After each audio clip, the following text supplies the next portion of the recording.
અને અત્યારે આપણી સાથે હવે ઇન્ટરાક્ટ બિલ્ડિંગ પ્રોડક્ટ્સના જો હાલમાં જ પરિણામો આવ્યા હતા અને પરિણામોની વાત કરી લઈએ તો રેવન્યુ ગ્રોથ લગભગ 20.7%ની આજુબાજુનો રહ્યો હતો, એબિટા 25% જેટલા વધ્યા હતા, પ્રોફિટ ઓલમોસ્ટ સ્ટેડી રહેતો જોવા મળ્યો છે, પરંતુ માર્જિનની અંદર એક સામાન્ય વધારો છે.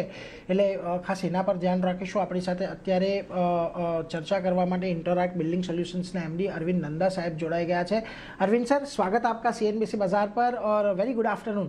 और सर सबसे पहले तो यही चीज़ जानना चाहूँगा, ओवरऑल सर किस तरीके का आपका ये पूरा क्वार्टर रहा है, कहाँ से एक अच्छा ग्रोथ आपको आते हुए देखने को मिला है, सर सबसे पहले वही जानना चाहूँगा. शुक्रिया. ग्रोथ हमारे को बहुत सारे एरिया से आ रहा है. हमारा जो प्रोजेक्ट्स हैं, गुजरात में भी काफ़ी सारे प्रोजेक्ट हमारे चल रहे हैं अभी. पीछे हमने नए फैक्ट्री भी लगाई है गुजरात में, पिछले महीने उसका इनॉग्रेशन किया है. रिन्यूएबल में, सेमीकंडक्टर में, डेटा सेंटर्स में, ईवी स्कूटर्स, लिथियम बैटरी, इनमें काफ़ी सारे तेज़ी से ग्रोथ आ रही है, क्योंकि ये बहुत बड़े-बड़े प्लांट होते हैं. इनमें ये इतने बड़े हैं कि कई जगह तो एक पीईबी कंपनी इनमें काम ही नहीं कर सकती है. 2-2 3-3 कंपनियां इकट्ठे काम कर रही हैं, जैसे रिलायंस सोलर का प्लांट जो जामनगर में बन रहा है. तो ग्रोथ हमको अपने जो नॉर्मल हमारे एरिया हैं, जो ट्रेडिशनल एरिया जिनको हम कहेंगे, एफएमसीजी है, ऑटो इंडस्ट्री है, पेंट है, मशीनरी है, फॉरेन कंपनी इन्वेस्टमेंट कर रही हैं इंडिया में. ये हमारे लिए आइडियल पार्टनर होते हैं. ये बड़ी कंपनियां जो हैं, और जो कंपनियां फॉरेन कंपनियां हैं, और जो हिंदुस्तान की बड़ी-बड़ी कंपनियां हैं, दुनिया की बड़ी-बड़ी कंपनियां हैं, ये इंटरा को अपना सही मानती हैं. तो हमारे हमारे लिए ग्रोथ इन सभी सेक्टरों में से हर कंपनी से आ रही है, और आगे बहुत काफ़ी अच्छा ग्रोथ हमको लग रही है कि हिंदुस्तान में जिस तरह की मैन्युफैक्चरिंग पे ज़्यादा ज़ोर आ रहा है, डेटा सेंटर्स पे बहुत ज़ोर आ रहा है, ईवीज़ और रिन्यूएबल पे बहुत ज़ोर आ रहा है.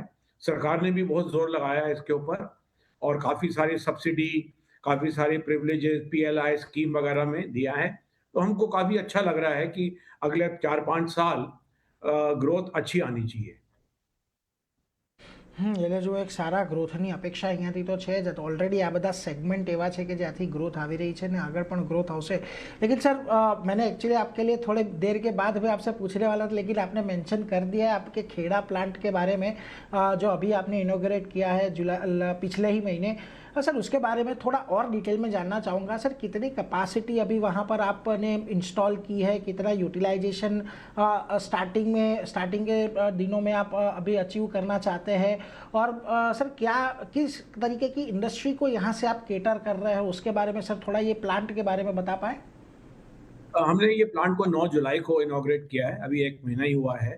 अभी हमारे पहले फेज में इसकी कैपेसिटी 20,000 टन की है, और हमारे दोनों फेज, जो दूसरा फेज भी अक्टूबर तक आ जाएगा, क्योंकि बिल्डिंग वगैरह सब रेडी है, मशीनें आ रही हैं. उसके बाद ये 40,000 टन का प्लांट बन जाएगा, जो हमारे बाकी प्लांट्स के बराबर है.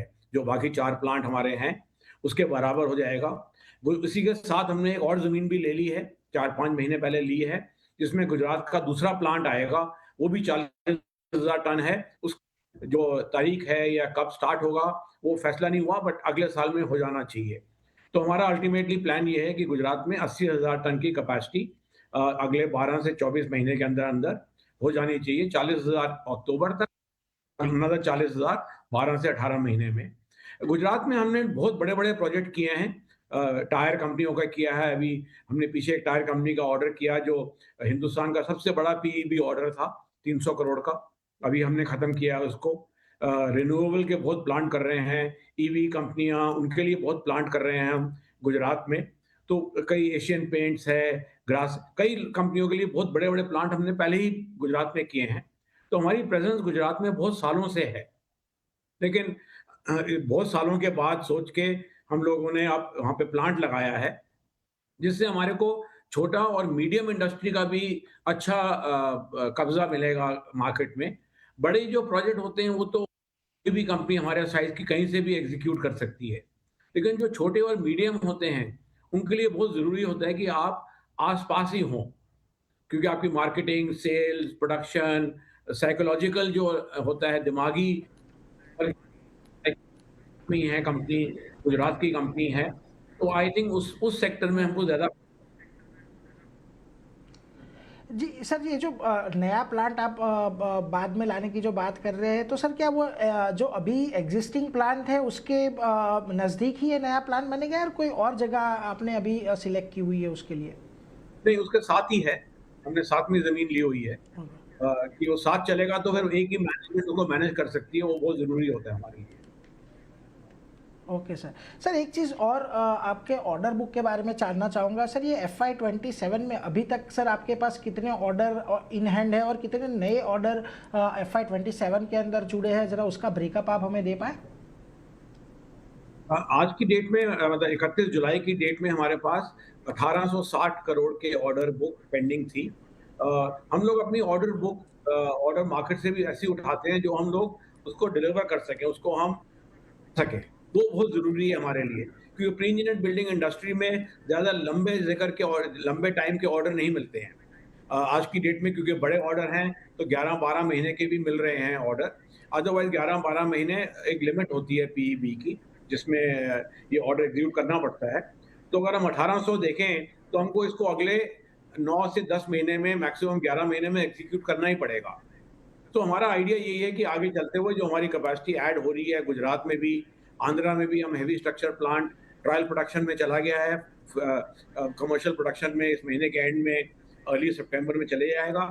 तो हमारा आइडिया ये है कि 600 करोड़ के 6 सवा 600 करोड़ के हमारे को पर क्वार्टर नए ऑर्डर हो, सो दैट हम उतने की सेल भी कर सकें। जैसे जैसे कैपेसिटी बढ़ती जाएगी तो हम लोग ऑर्डर बढ़ाते रहेंगे।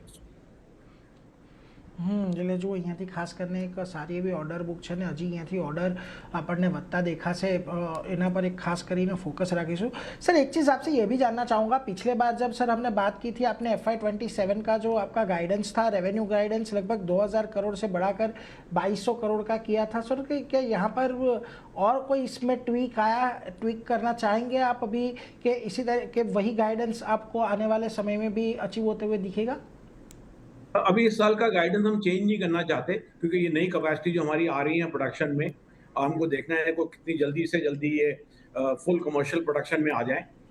बट जो 27-28 का हमारा प्रोजेक्शन है, वो हमने 2500 से 2700 करोड़ कर दिया है। तो उसमें ज़रूर फ़र्क आएगा 27-28 के अंदर।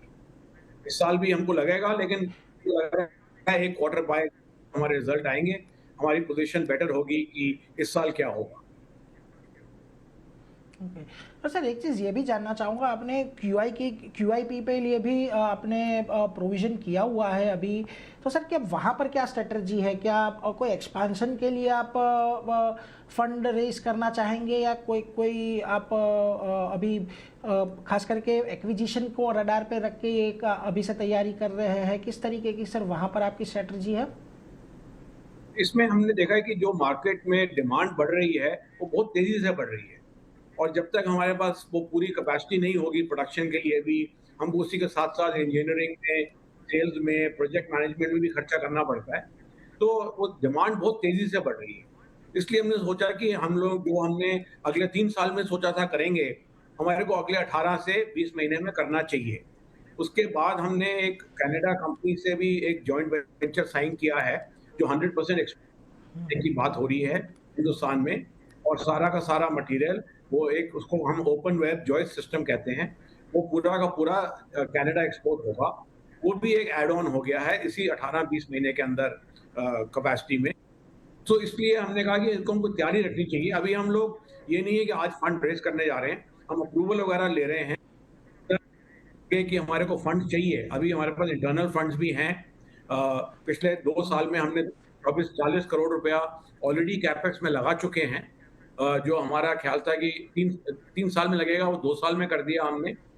तो अभी हमने अप्रूवल ले रहे हैं, हम लोग बोर्ड से ले ली है, शेयर होल्डर से ले रहे हैं, सो दैट हम लोग रेडी हों कि अगर इस तेज़ी से ही मार्केट की डिमांड चल रही है, तो हमको रेडी रहना चाहिए। जैसे हमने ज़मीन ली हुई है आंध्रा में हेवी स्ट्रक्चर प्लांट के लिए, फ़ेज़ 1 अभी आ रहा है, फ़ेज़ 2, फ़ेज़ 3 के लिए भी। वहाँ पर जो कनाडा वाला एमओयू है, वो भी मोस्ट प्रोबेबली हमारा आंध्रा, उसके लिए भी ज़मीन हम ढूँढ रहे हैं, फाइनलाइज़ कर रहे हैं। गुजरात में अगले प्लांट के लिए ऑलरेडी हमने ले ली है। तो हम उसको तेज़ी को देखते हुए हम तैयार रहना चाहते हैं। अभी ये नहीं है कि हम कल ही जा रहे हैं मार्केट में आने के लिए। जी सर, एक आखिरी चीज़ और क्विकली सर समझना चाहूँगा, कनाडा वाले जेवी की भी सर आपने मेंशन की है सर, वहाँ से अभी कोई टारगेट है कितना बिजनेस आप कैप्चर करना चाहते हैं और किस तरीके की सर वहाँ पर स्ट्रेटजी रहेगी? जो प्लांट लगेगा उसकी कैपेसिटी के हिसाब से कोई हमारे को 20 एक million dollar US dollar 200 crore के करीब हमारे को फर्स्ट फेज में हमारी कैपेसिटी होगी। हमको लगता है कि क्योंकि ये हमारे लिए भी नया आइटम है और हमारे पार्टनर के लिए भी बेचने के लिए नया आइटम है, तो मुझे लग रहा है कि शायद 2 ढाई साल लग जाएँगे इस कैपेसिटी को मीट करने के लिए। तो पहले साल में हम देख रहे हैं कि कोई 6 से 7 मिलियन डॉलर 60-70 करोड़, बट इसमें प्रॉफिटेबिलिटी और इन लोकल मार्केट से बहुत बेहतर हैं। तो हमारे को लग रहा है कि शायद एबिटा मार्जिन 20% हो सकते हैं, जो हमारे नॉर्मल हैं 9-10% यहाँ पर। उसके बावजूद ये हुँ। 20% तक पहुँच सकता है, क्योंकि खर्चे बहुत कम हैं इसमें और बेटर है और हमारे को कोई एडिशनल खर्चा नहीं करना पड़ेगा इसमें इंजीनियरिंग में या प्रोजेक्ट मैनेजमेंट में या सेल्स में, क्योंकि वो हमारा में नहीं है हमारा काम। बट ओवरऑल ये कोई अल्टीमेटली 200 करोड़ का फेज होगा एंड ऑफ कोर्स हम जमीन ले रहे हैं कि कम से कम 2 फेज उस जमीन में लग जाएं कि आगे चलते चलते अगर जी। मार्केट डिमांड बढ़ती है तो वो भी बढ़ सकता है। जी Arvind sir, on that note thank you very much sir हमारे साथ जुड़ने के लिए और ये सारी डिटेल शेयर करने के लिए, और हम आशा रखेंगे कि आने वाला जो आपका क्वार्टर है वो भी अच्छा रहे और हम इसी तरीके से आपसे बात कर पाए sir. Thank you very much हमारे साथ जुड़ने के लिए। તો જુઓ, ખાસ કરીને ઇન્ટરઆર્ક બિલ્ડિંગ સોલ્યુશન્સનું મેનેજમેન્ટ આપણી સાથે જોડાયું હતું. તેઓ ગુજરાતની અંદર હાલમાં પ્લાન્ટ શરૂ કર્યો છે. આવનારા સમયમાં હજી પણ કદાચ વધારે પ્લાન્ટ અહીંયાથી આપણને કેપેસિટી વધતી દેખાય એટલે એના પર એક ધ્યાન અહીંયાથી